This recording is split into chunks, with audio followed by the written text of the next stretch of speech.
Hello, everyone. I'm so glad to see all of you here for our very first town hall. I'm Arianna Bellizzi, the Executive Director for the Federation of Community Councils. Just a little background on us. We started in 1976 in support of community councils and getting citizens actively involved in the government process. That's why we're gathered here today. While many are familiar with the mayor and perhaps some assembly members, community councils play a crucial yet often overlooked role in our governance. As we kick things off, I encourage you to take a moment and think about your neighborhood. Picture your neighbors, your favorite local restaurants, the businesses you love, the parks, the roads, and the art that make your community unique. Now imagine what you want your neighborhood to look like in 5, 10, or 15 years from now. We have some fantastic speakers lined up today who will explain what community councils are all about and how they serve you and the municipality. And while they present, I want you to ask yourself, what do you envision for your neighborhood? And what steps are you willing to take to help make that vision a reality? As you listen to our speakers today, think about how you can take what you learn and make a difference in your community. What kind of change do you want to see, and how can you inspire others to join you in that mission?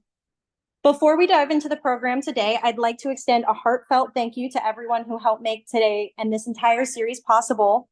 We're grateful for the grant from the Anchorage Assembly and the Municipal Ombudsman's Office.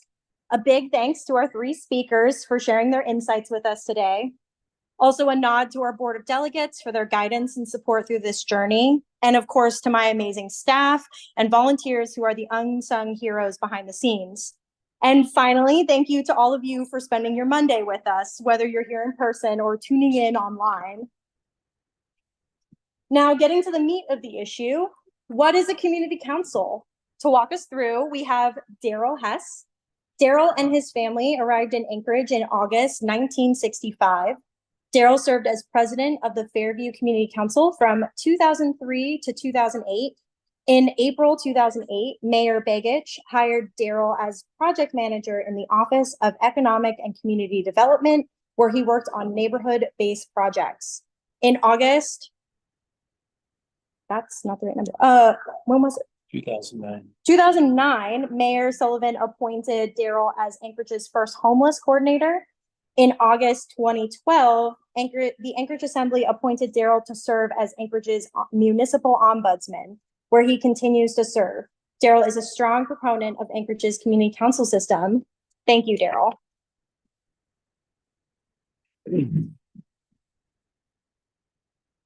Thank you, Ari. I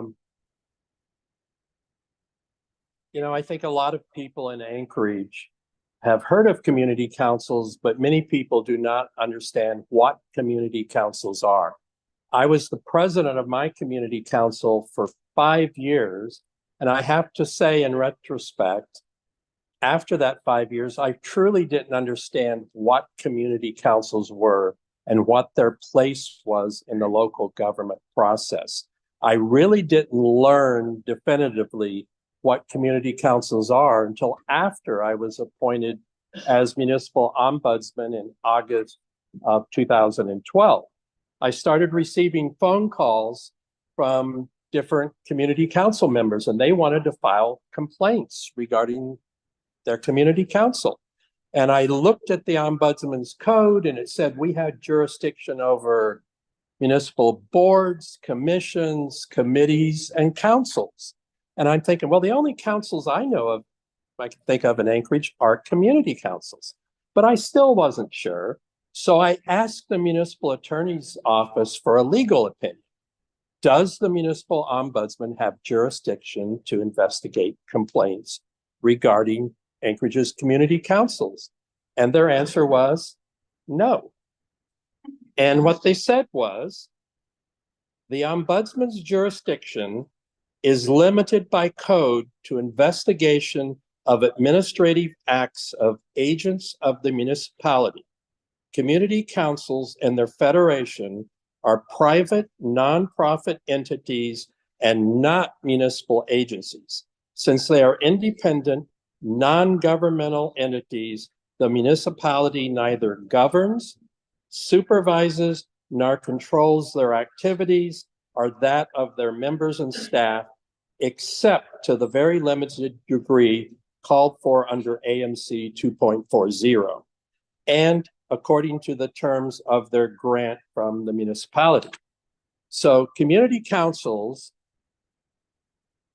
are listed in the charter. They're called for in the charter.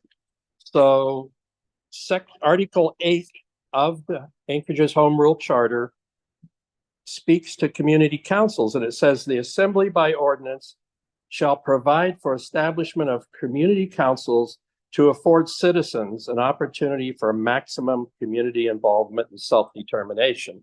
And I need to point out, although the word citizen is used, you don't have to be a citizen to be of the United States to be a member of your council.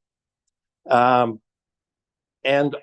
in Article 2, Item 3 in the Charter's Bill of Rights, it states that the people of Anchorage have the right to establish local community councils to assume maximum community self-determination exercised in conjunction with others and without infringement upon the rights of other persons.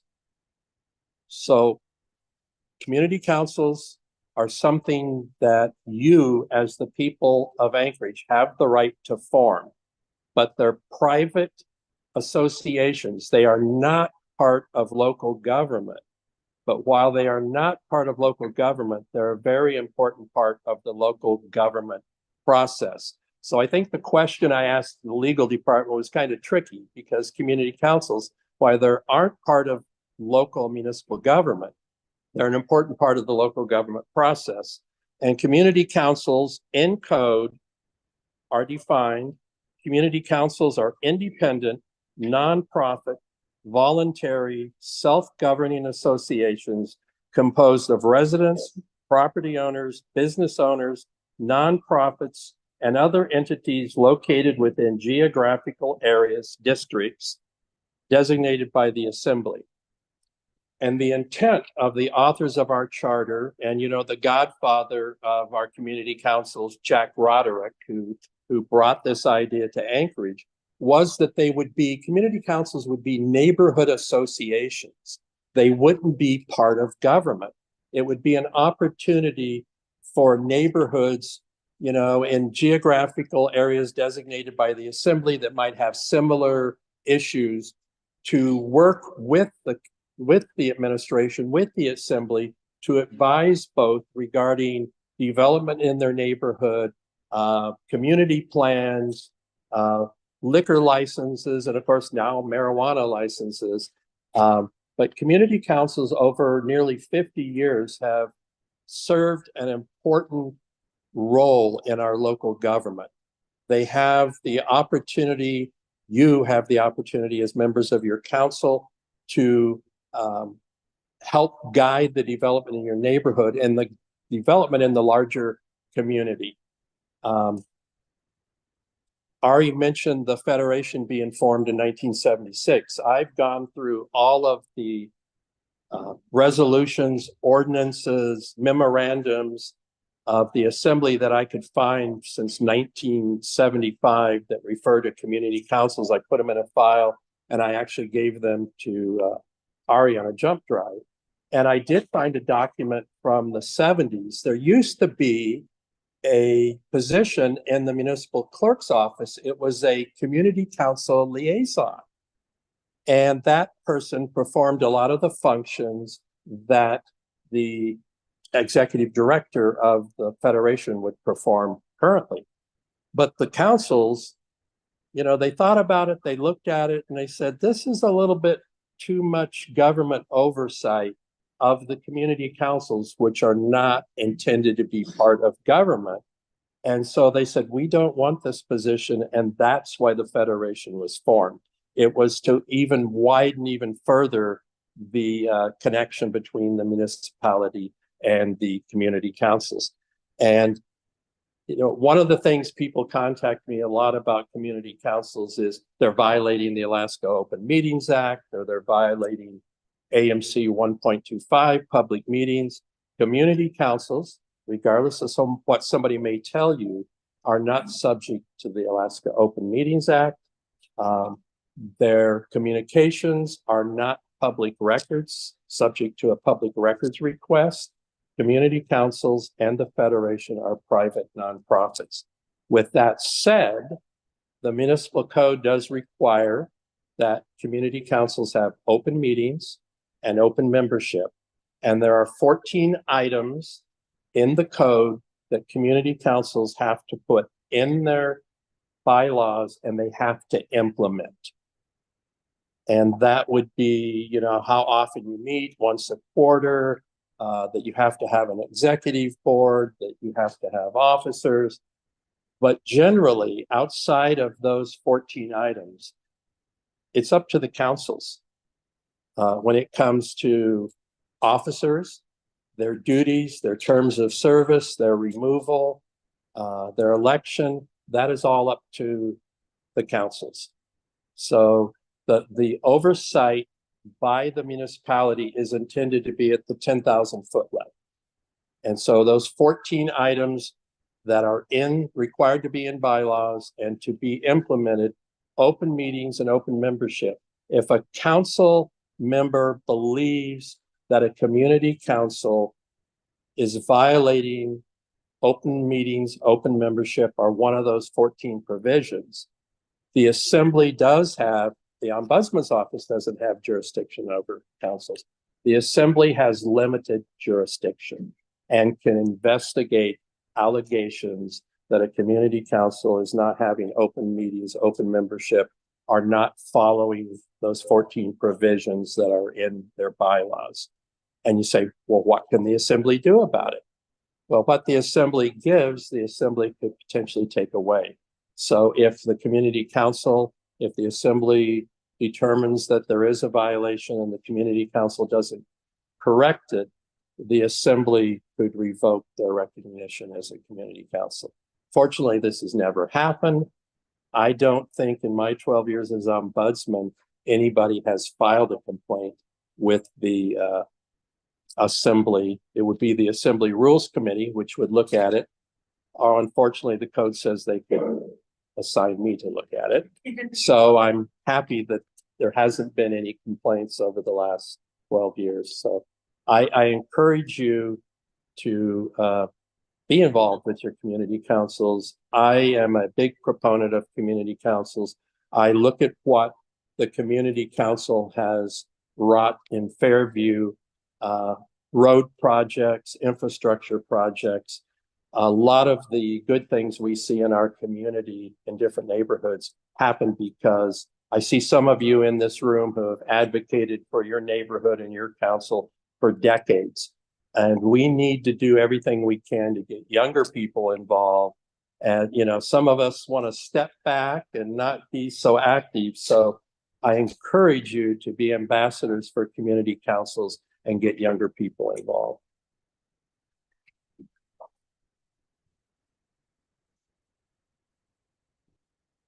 Thank you, Darrell.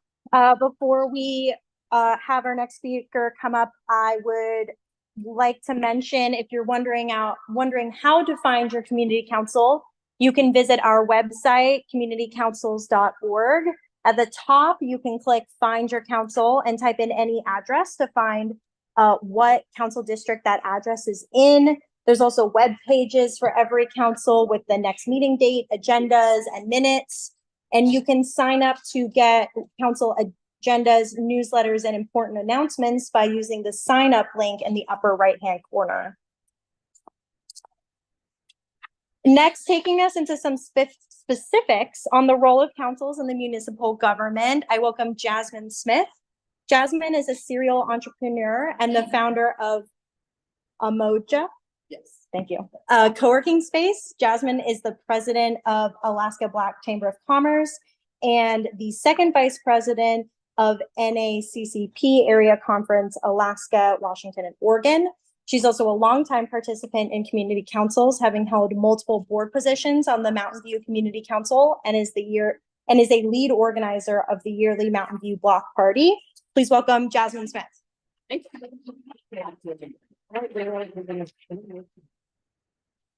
Right. Hello, everybody.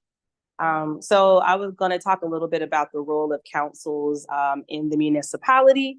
I think Darrel actually did a really good job breaking it down. So I wanted to piggyback off what he talked about and just go a little bit more in depth on the experience of being on the council, what you can get out of being on a council, and just highlights of the things that we've done in Mountain View in our area, just to kind of drive home what we really mean when we say the role of councils in the municipality.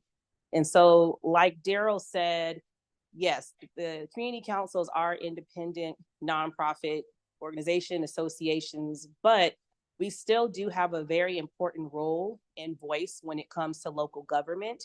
And I can say from my own experience just getting started, and I think wherever Daniel remembers this, when I first started coming to the Mountain View Community Council meetings, I had no idea what was going on, how it was structured. I was a little bit overwhelmed. It was like seconding and so forth, adjournments and all this stuff that I didn't even know what it meant.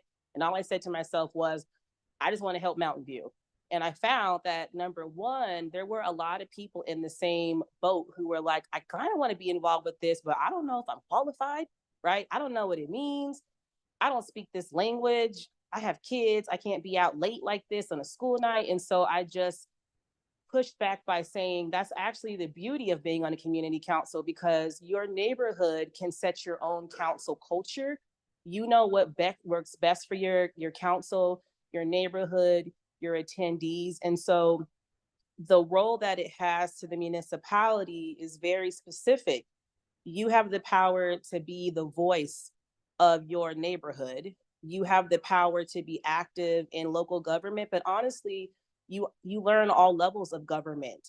You learn about the assembly, the structure. That's how I learned the difference between representative and senator, learning the code. And even one time the governor just popped up at our meeting in Mountain View. I think Daniel remembers that. We were like, oh, he just is here. So that's cool, right? And so from there, you can accomplish a lot of great things for your neighborhood, but there's also times when you might want to get creative, and there might be neighboring councils who feel similar to how you feel on an issue, or you're going through something, or you just want to be more powerful together. And we've done that as well. There's many members of our District 1 group here. So I'm active on the Mountain View Community Council. I'm currently the vice president, but we also been having monthly meetings as District 1 to coincide with our assembly district. And we've been meeting with Fairview and Government Hill and South Addition and downtown, because they're in Fairview. And there's just things that we all agree on that we want to tackle together and address together. And so, adding to that, like Darrel was saying, your council will determine when you meet, the time that you meet. There are basic rules about how frequently, or if there is a month or two that you take off, or you switch up how you facilitate that meeting. I know that there are some councils who are more formal, right? There's other councils that are like talking circle style, or they might go outside, whatever the case is. And again, that's the beauty of being able to see what you need for your neighborhood and what are the issues at hand. I can say from Mountain View's standpoint in our council, sometimes we are called like the overly friendly little sister, or, the hippie council, because we're very chill and just nice and love everyone. And we have people and dogs and everybody at our meetings, and that's okay, right? We have like special language on what we call our unhoused neighbors. And so every council is different. And I think that's what makes it special. So as you go into your community council and you determine what is important to you, whether it's just, I want to know what's happening in my neighborhood, or there's a committee that you're very passionate about that you want to serve on, or you want to see them add something else that has not been addressed, those things are valuable, right? At our meetings, you have representatives from all levels of government who come and get time to either report to us, or we can tell them what we need. There are times, like Darrel said, where we have things that we have to review, like if someone's trying to renew their liquor license, or they're opening up a new cannabis spot, or maybe there's a problem property, or you need the police to come and listen up. Those are all things that you can accomplish at your community council meeting. And I think the main thing that I really wanted to drive home for people who are considering joining community council, but also a part of the community councils. It's very beautiful when your council can be reflective of the faces and the people who live in your neighborhood, whether that's ages, socioeconomic backgrounds, cultural backgrounds, striving to have the council reflect the people that it's serving, I think is really important to voices. And I can say, as someone from an underrepresented background in community, it has been the power of us coming together sometimes as a council and saying, we don't like this, right? Or this is great, keep doing that. Or don't forget us, we're still here. Even our charter or whatever, we lowered the age to be a member because sometimes we need younger people who can be part of that council or on the youth committee, whatever the case is. And so, just summarizing, I believe the role of councils in a municipality, aside from what the charter says, I think is to be a second voice and to be somebody on the front lines in these neighborhoods, people who live there and work there and serve there, who can say, this is what my community needs. I eat, sleep, and breathe this part of town, but if you need me somewhere else, we're still neighbors together and we can come together on common issues or things that impact all of us, and have our voices heard. And in closing, again, I would just say, I know that initially it can feel overwhelming. I know that some councils are more peaceful and all agreeance than others. But even when you disagree, there's power in that as well, finding common ground. And I always tell people, we're all coming from a good place. We all ultimately love our neighborhoods and our city, and we want to see it win. So you just have to ask yourself what you want to get out of the council. So when you get there, you feel like you're getting your time's worth. So that's everything.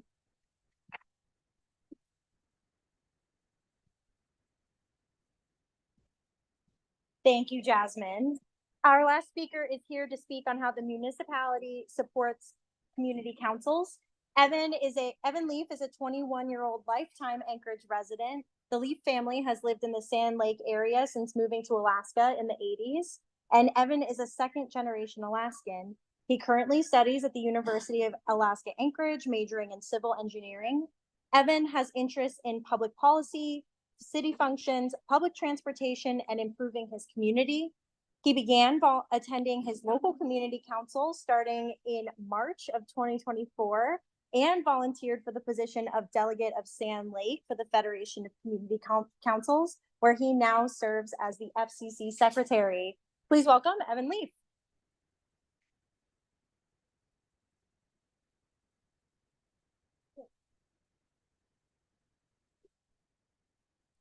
Hello. As was said, my name is Evan Leaf, and I'd like to continue the talk about the responsibilities of the municipality to community councils. There will be a lot of overlap of what was said by Darrel and Jasmin, but no less, very important to discuss. To begin, community councils are an integral part of the function within the municipality of Anchorage. The relationship between community councils of the municipality of Anchorage is symbiotic. The community councils have a role in operations of the municipal government, and as such, the municipality has responsibilities due to those community councils. The first of these are formalized in Chapter 2.40.600 of the Municipal Charter. Community council comments and review, or in other words, a notice on what's going on and the information relevant. Whereas any formation of or proposal, social, economic, or land use, or anything that would affect the community in the municipality of Anchorage, those communities involved are to be informed beforehand by the appropriate municipal body. It's good to be in the know. The mayor is responsible for giving community councils an opportunity to participate by review and commenting on the proposal. These reviews and comments do not prevent the due process of the project, but are a check on the power of the municipality to allow involved parties and in communities to offer an input for appeals, conditions, exceptions, opinions, caveats, concerns, or matters significant to the impact the proposal would have. Quoting the Code of Ordinances, such opportunity for participation shall be afforded to community councils in the initial stages of planning as well as in subsequent stages of proposal development. These notices to communities could include anything from land use and zoning changes, a temporary closure of a road, an airport construction project, a municipal policy change, park renovations, or even a bike lane study. Another point on notices is about the alcohol and marijuana licenses. To go in depth, an establishment that wants to operate a marijuana or liquor store in or inside of or 500 feet of a community, they are to contact and attend the community council meeting to touch base with the community and answer any questions or concerns for the integration of the business into the community. The power of granting these businesses licenses rests with the assembly, but notice engagement with the community council is still worth recognition. Second of the responsibilities of the municipality of Anchorage to community councils is the response to a community council. In the event of a written communication from a community council that is drafted and written officially, the appropriate municipal official will respond within 30 days with a position and reasoning by the municipality of Anchorage, with exceptions for extensions in timing. The municipal response to the community council could be from anything such as a community written feedback to a proposal notice, an inclusion of a capital improvement project list, or resolution for modification of muni law or policy, or any other example.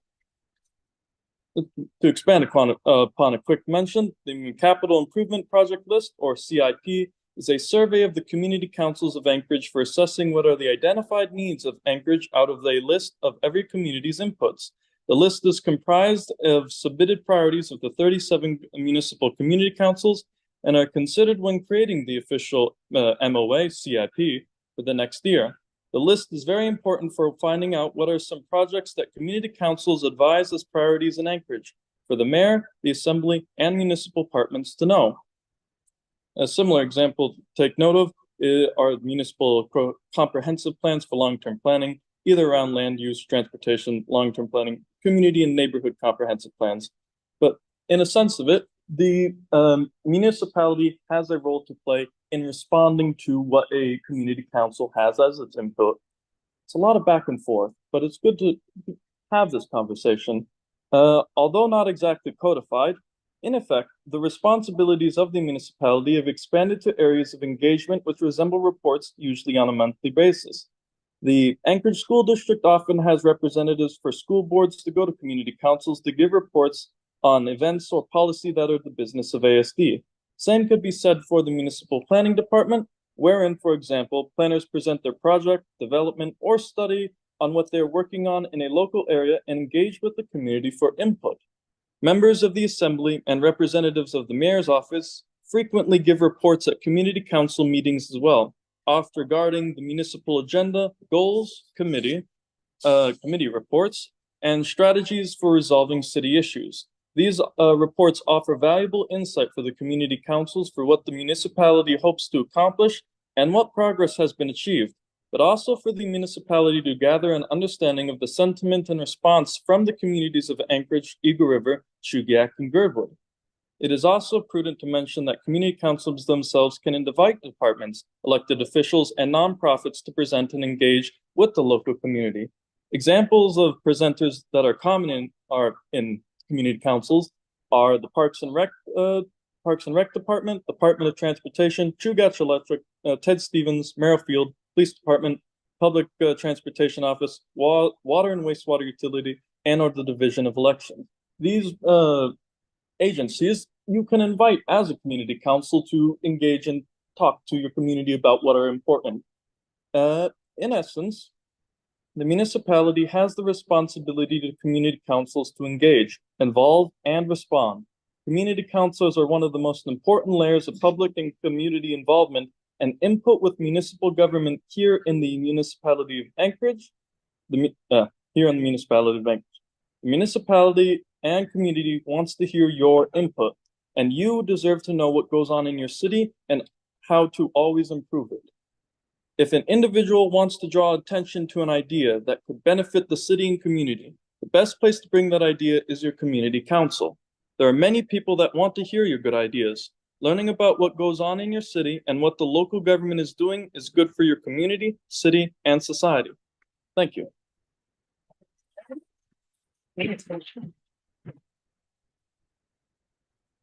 Thank you, Evan. And can I just get another quick round of applause for everybody? Thank you, guys. If you did write a question during the speaker section, we do have somebody collecting our questions really quick, and then we're gonna jump into the Q&A.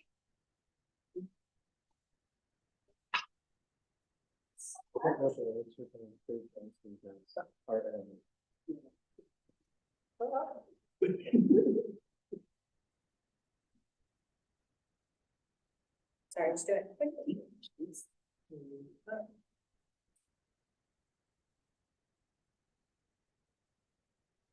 Okay. I think this one, you know, Darrel and Jasmin, you guys might have some experience with this. What role does community councils have with the state? Do they collaborate on capital projects, for example? Short answer is yes. The state comes to our meetings as well. I know that in our community council, they always ask us what are our neighborhood needs. You have your wish list. There's normally like a deadline to put in what your needs and suggestions are.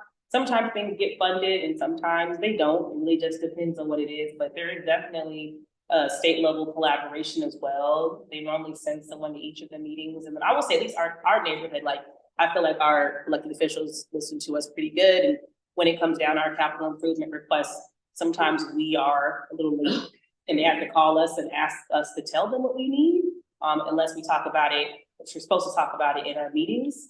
And so there's definitely collaboration there. I don't know if you're gonna add. I would say that most community councils are state representatives and state senators attend the meetings, although community councils are, you know, part of the local government process. They are also an important part of the government process at the state level. I remember years ago when I was president of Fairview Community Council and the state DOT was doing the Fifth Avenue project, and they came to multiple meetings, held public sessions at the Fairview Rec Center for the community, and the council's feedback was important to the DOT as part of their project. Thank you. Let's see.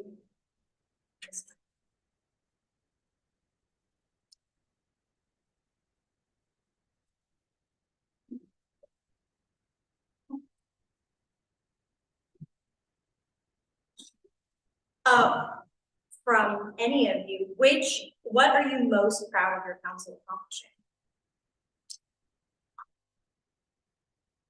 I can't speak on much of it because I've only been for 8 months so far, and it was over a break during the longest summer that was. But I can say that I'm proud of my council for accomplishing a lot of engagement. The council is very good at, might sound like community council. Although we do not get a record attendance, we do manage to make sure that people in the community are well informed even outside of the council. I'm reminded my friend who's my age, who told me that I have interest in the community council, but you well represent my interest there, and you keep me informed as well. And as well as social media has played a big role in playing to keep people engaged, as well as just the minutes. I like to share those a lot. For accomplishments, I hope to make more. I would say I have two, one superficial and one probably a little deeper. I'm proud of the fact that our council finally replaced that 1989 Neighborhood of the Year sign that we had forever for everyone coming in Mountain View. Thank you, ACLT, for helping with that. So now we have 2017 most diverse neighborhood. So that was quite exciting.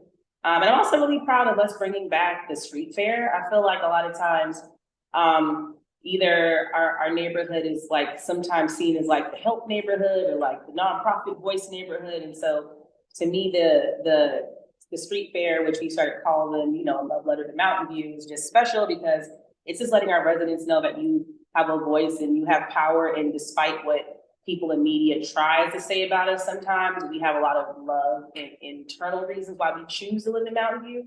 So I really am proud of street fair and that coming back and just having that day every year to just love all things Mountain View. When you were in Fairview? So I do say I love Mountain View, the Mountain View Library and Credit Union One were two of my projects when I started working for the Muni. But I love Fairview. The views frequently get bad reputations, but they're great neighborhoods. So the project that sticks out for me was when Mark Begich was mayor, the city was going to do a repave project on 9th Avenue. Repave, do some ADA ramps at the intersections. And, you know, our council, our board, we discussed this and we said, we should do much more. You know, we could lose a lane on 9th Avenue, expand the sidewalks on the north side, make them wider where they get the sun. We could take the sidewalks along the park strip, move them back. So when the city plowed during the winter, the sidewalks weren't buried.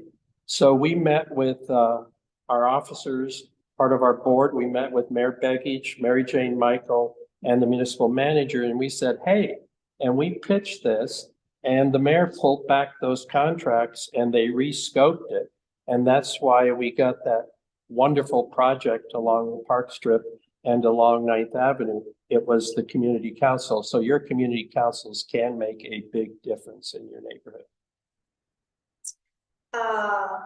Evan, are all council members volunteers? Yes. Everyone there is there on their own time. They have decided to take time out of their schedule and decided that this is the most fun they're going to have on a Tuesday afternoon. And I find that, what is it called? When people are actively willing to spend their own time, that this is what they want to do for their afternoon, even if they don't say a word, it brings an air of camaraderie in the community council. There's often wonderful discussions. There's an air of brevity. People are laughing in between bickering on the most mundane things of the school schedule. But it is very fun, and it is community building and engagement. And people there that spend their own time, they aren't paid to do this work, but they want to improve their neighborhood at all costs. And I think, yeah, it's just, they're all volunteers. Darrel, what code of ethics applies to community council board members and who enforces those ethics? So I would say there is no code of ethics per se that applies to any community council board. It would have to be through the council's bylaws, and it would be up to the membership to enforce it. So generally, other than those provisions in the code, those 14 items, open memberships, open meetings, I get this question all the time from council members. They want to complain, my president didn't transmit something to, you know, a document to planning they were supposed to transmit. They're membership associations. It's up to the membership to hold the board and the officers accountable. It's not up generally to the municipality. Jasmin, we're trying to grow our council membership. What strategies have been helpful for our council? Well, I would say first and foremost, looking at your meetings and just kind of seeing how attractive are those meetings, or viable are those meetings. So like, for example, we used to meet at like 7 o'clock at night, and then we realized that's not going to help families. People want to get off work and go home. And then we realized people were hungry, so then we had to add food, right? And so I would say first looking at what you want people to get out of joining, coming to your meetings, and kind of having some kind of flyer, brochure, open house. I think things like that are kind of nice ways to like low level introduce people. You know, we did like barbecues. We did like a Saturday brunch. The street fair for us is kind of recruitment. So I find that instead of inviting people more formally, like you're applying for a job, doing some more social things where you get to know them, they feel welcome, they can bring their family, and you just kind of sneak in some council stuff a little bit. I found that's been successful for us. And then one thing that I'm so happy that you're doing here is, you know, hosting next level more open houses. Like first, let me just get to know you as a person and a neighbor, and we just do some fun low level stuff. Like Wednesdays they cooked at the park and everybody just came and ate. And then from there, like, you want to come talk to us for an hour about some stuff, kind of like timeshare feeling a little bit. And then you can kind of sneak in more stuff. So yeah, so I would just say, social activities that start off in getting to know people so they feel comfortable and they build trust. Other things that we do, and I think Fairview, you have a group too. You know, we have like our Mountain View Neighbors Facebook group, which is a private group for neighbors just kind of come and talk and we remind people and just share things about upcoming meetings and ask if they want to come is another big one. And then if there's activities and events happening in your neighborhood, you know, if you can have a vendor table or just send someone there for a few minutes to say hi and show your face, I think those are all good strategies. And I will plug our third and final of the training series is guiding community council meetings. And that is where we're going to talk about how to lead a welcome and open meeting for people with all sorts of backgrounds and opinions. Okay, for all of you, what is the most common misconception you hear about councils? That's an easy one for me, given my job is that the municipality controls community councils, that the municipality has much more oversight of councils than they actually have. Yeah, I think we get that one too sometimes. Like, I don't know. Like we're formal and we have rules, but I think people sometimes come in and think for like some kind of a rigid regulatory kind of a board, you know? And so you have to kind of balance that with like, yes, we tackle tough issues and we take stances on certain things, but like, you know, we're not like, I don't know, we think we're like, I don't know what they think we are, but something really scary sometimes. They don't realize councils strictly are advisory. Yeah, like we're not regulatory like that, but I think when you build relationships and that rapport is built, you get the respect of maybe being regulatory, but you're not enforcing like, you know, like rules and holding, like people getting in trouble and things like that. The two misconceptions that I would say is one, that sometimes community councils are homeowners associations, which somehow gets mixed up in the bunch when I talk to people. And then on that same one, it goes to the lack of knowledge of community councils existing at all. I find very commonly for my age group and younger, or just people under 30 a lot, do not know that community councils exist or are a thing, and they have no entry into the idea of how to engage publicly with their government, or they see it as something that goes on in the background and not something that they could be actively involved with. And yeah.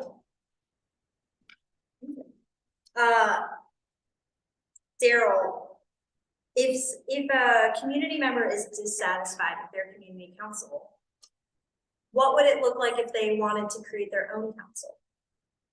So, you know, that's interesting. So there is a process in the code. You have to petition to form a community council. You have to hold a certain number of public meetings. You have to have draft bylaws, and you petition the assembly to establish that community council. And of course, you have to have some idea of the boundaries. But to establish a second community council in an existing council district, the assembly would have to revoke the recognition of the existing council, and that's never really happened. I don't know what that would look like. You would have to make a pretty good case to the assembly why by ordinance they would recognize the new council while revoking the old council. Jasmin, how do you form goals / action items as a community council? This person often feels as though they have presenters, but that they're not really working towards a common goal. Yeah, so, well, one thing I can say that we did, and we just updated it a few years ago, we actually had like a whole, like a neighborhood strategy plan where it actually was like, was it 7 years? I'm so sorry, Daniel knows. I'm like, Daniel? I call Daniel all the time.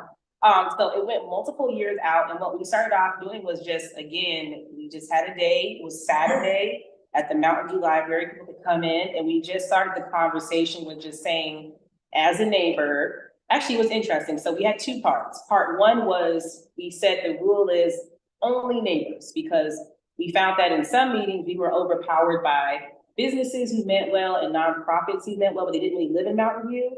So we did 2 sessions. Session 1 was just, let's eat breakfast on Saturday. We ordered a whole bunch of food, and it was just everyone going around the table saying, what's important to you, or what is your concern, or what do you want to see?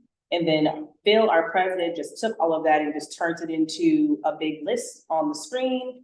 And then from there, we just kind of went through and did a little bit of ranking in terms of like what was our priorities and broke them into areas based off, is this an all council action, or is this something that we can delegate to one of the committees? Is this a free thing we can just do or get a sponsor for, or is it something that needs to go on our funding request from the city or the state? And then once we put that together, then we invited businesses and nonprofits who represent and love our neighborhood and said, as residents, this is what we came up with. Where do you weigh in? What are your thoughts? This is what we want to see. And so I would say, yeah, sometimes you do have a lot of random presentations that are like, oh, I just need to present. Like we've had people like, I think we had like the Mind people came one time from like Red Dot or something. Like, we're like, no, that doesn't make any sense. Not right now. We're like dealing with homelessness next time.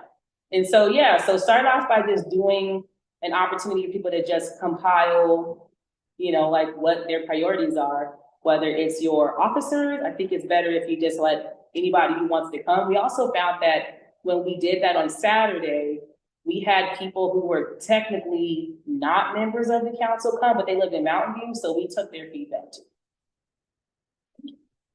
And then for our final question, why did you join your community councils? What brought you to the table? Radical ideas. Was doing bad in school one winter, and I realized that I still like taking notes, and I had a lot of ideas in my head about public transportation that I wanted to see implemented in my community of Sand Lake, because there's a very dire lack of public transportation there. And I wondered where would be the first place to make an input. And so I looked it up and I found out that community councils were a thing. And I started attending them in early March and just continued after there. And I've taken notes. In my experience there, talked to senators, representatives, nonprofits, people who work at parks. And the more I'm in these community councils, the more I realize that there's so many nuances in the city of Anchorage. And the more I'm invested in want to find ways to solve as many problems as I can.